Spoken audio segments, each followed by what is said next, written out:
Good evening and welcome to the Business Day. I am Sandy Williams. The Statistical Institute of Jamaica is reporting a decline in inflation for January 2026.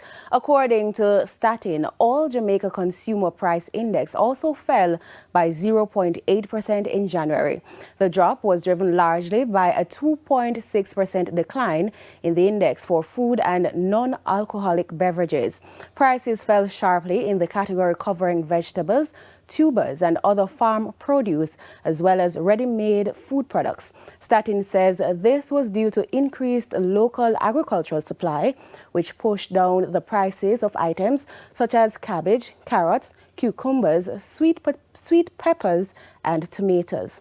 However, the overall decline was partially offset by a 0.7% increase in housing, water, electricity, gas, and other fuels. Education costs also rose by 1% because of increased prep school fees. Despite January's decline, the point-to-point inflation rate for the year to January stood at 3.9%, driven mainly by higher costs for food, housing, and personal care goods and services. A major boost is coming as the National Housing Trust ramps up construction efforts. In the 2026-27 financial year, the agency aims to break ground on over 10,000 new homes, an increase when compared to the previous years. Deidre Thomas tells us more. The National Housing Trust is set to significantly expand its housing program in the 2026-2027 financial year. The agency plans to commence construction on over 10,000 new housing solutions, up from 8,425 in the current fiscal year. According to the public body's estimates tabled in Parliament recently, the entity also intends to deliver 5,673 housing solutions during the period, an increase from the 3,101 units projected for 2025-2026. The units to be delivered will come under several programs including NHD projects, joint ventures, and guaranteed purchase arrangements.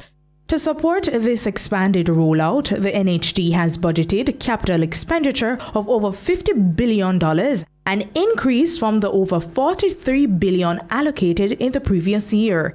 In addition to new construction, the agency plans to spend over $189 million on improvements to existing schemes. A further $1.77 billion has also been earmarked for community-related projects. Despite the scaled-up housing push, the NHD is projecting a surplus of $14 billion, down from the $19.9 billion expected in the current fiscal year. The trust is also forecasting a reduction in staff complement as it moves to strengthen operating efficiency and improve service delivery through tighter cost management and increased use of technology. Deidre Thomas, TVJ News. On the stock market, the JSE index advanced by 1,042 points, while the junior market index advanced by 23 points. The winners include CAC 2000, Medical Disposables and Supplies, Margaritaville Turks US dollar shares, MPC Caribbean Clean Energy US dollar shares, and Jamaica Public Service 7%.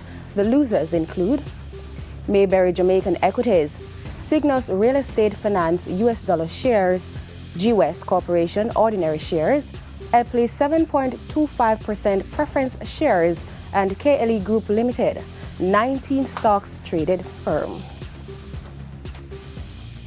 Foreign exchange trading ended with banks and cambios selling the US dollar for an average $156.93. The Canadian dollar is being sold for $115.27.